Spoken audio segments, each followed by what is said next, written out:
Rebonjour, Des Autotransact à Lange, membre du réseau Plus que Pro pour la défense du consommateur. Deuxième vidéo sur le Xara Picasso Alix 16 soupape, moteur EW. Donc, comme vous l'a dit, on va donc remplacer l'alternateur. Donc, en règle générale, pour ce faire sur un moteur HDI de la même marque, sur les moteurs, les véhicules PSA, on intervient plutôt au niveau du compresseur de clim, c'est-à-dire on dépose partiellement le compresseur de clim pour faire descendre l'alternateur. Aujourd'hui, l'environnement est différent, donc sur les modèles-là, en fait, ce qu'on va faire, on va interagir directement au niveau de la pompe de direction assistée, parce que tout simplement l'environnement s'y prête pour pouvoir sortir l'alternateur. Voilà, c'est la meilleure solution d'après notre étude. Donc pour remplacer donc l'alternateur, il suffit donc de déposer la pompe DA. Les 3 points de fixation, vous en avez un ici. Voilà, un ici. On peut le mettre en face si on le repositionne comme ça. Voilà. Donc là ici vous avez la jonction du premier point ici. Voilà, petite vis torx. Enfin, pas torx, mal de 6. Voilà, petite vis comme ça. Il y en a une un peu plus bas. Voilà, avec le point d'appui ici, on le voit un petit peu sur le côté. Voilà. Et puis enfin, troisième point ici, pour le fixer de l'autre côté, évidemment. Voilà. Donc là, vous voyez, il n'y a plus qu'à la sortir. Avant ça, ce qu'on va faire, on a préparé des bouts de durite avec une vis de l'autre côté pour faire l'étanchéité, pour éviter de perdre le maximum d'huile de direction. Alors, ici on va sortir l'entrée au niveau du liquide, du bocal. C'est plutôt le retour. Pardon, oui. Voilà, et puis l'entrée ici, oui c'est vrai. Avec la durite, voilà. Alors il faut savoir que là-dessus il y a un petit joint. Donc c'est un petit peu tendu, il faut y aller délicatement avec du dégrippant à froid, c'est ce qu'on a fait.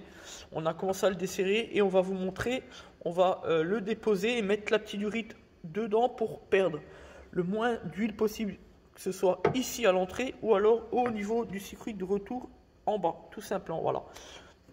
On a quand même mis le petit bac qui va bien pour protéger, pour pas en mettre un petit peu partout. De toute manière, une fois qu'on aura bien déposé, on va tout nettoyer, donc voilà.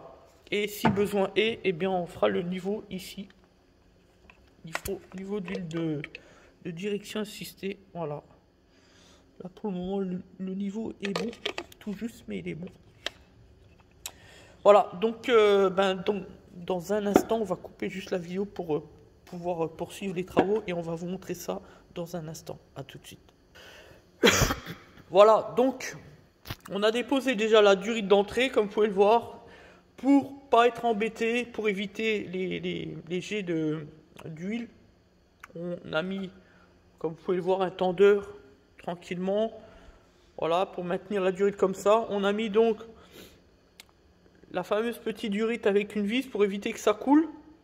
Voilà, on a rajouté un collier puisque en réalité rien ne s'est passé comme prévu. Logiquement, c'est juste la partie là qui devait se desserrer de cet écrou là, l'écrou là qui fait partie intégrante de la pompe, voilà. Mais c'est pas grave, aucun souci. Vérifiez, comme on aurait pu le constater ici, le petit joint torique noir qui soit pas coupé, c'est comme ce qui fait l'étanchéité.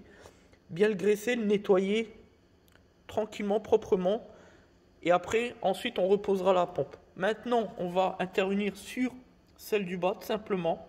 Donc là, pour ça, tout simplement, on va utiliser une pince coupante pour dégrafer le collier. On remettra un collier neuf évidemment. Donc c'est parti, rendez-vous dans quelques instants.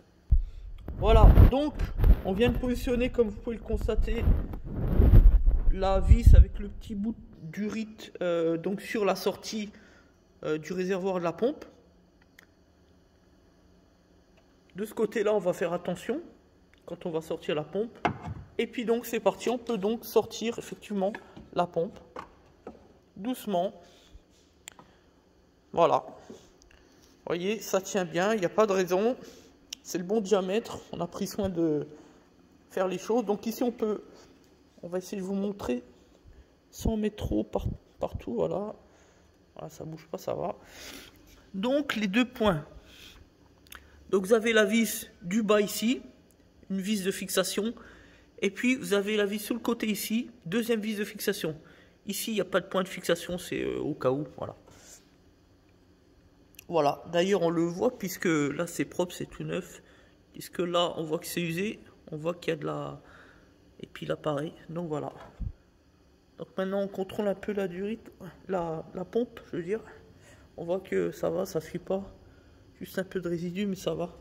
Donc, maintenant ce qu'on va faire, on va poser la pompe de telle sorte qu'on n'en mette pas partout. Voilà, ici ça tient bien contre.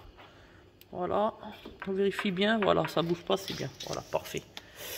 Voilà, donc ça c'est le galet tendeur, le galet enrouleur, pardon. Au niveau de la croix accessoire, de toute façon on va remplacer la croix accessoire.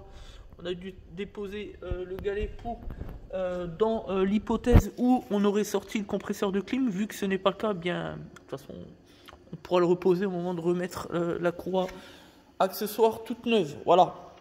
Donc ici, ben, on n'a plus qu'à déposer donc les éléments de fixation de l'alternateur. On avait déjà commencé tout à l'heure ici avec la vis de 16. Il y en a une un peu plus bas. Donc les deux côtés là, c'est du 16 et de l'autre côté, logiquement oui, à moins que c'est du mal de 8, parce que je sais que sur certains modèles c'est du 8. Non, là c'est du 16, donc voilà. Donc 4 vis de 16. Et après, on sort l'alternateur, rien d'extraordinaire. C'est à la portée du premier bricoleur venu. Voilà, donc à tout de suite, dans quelques instants.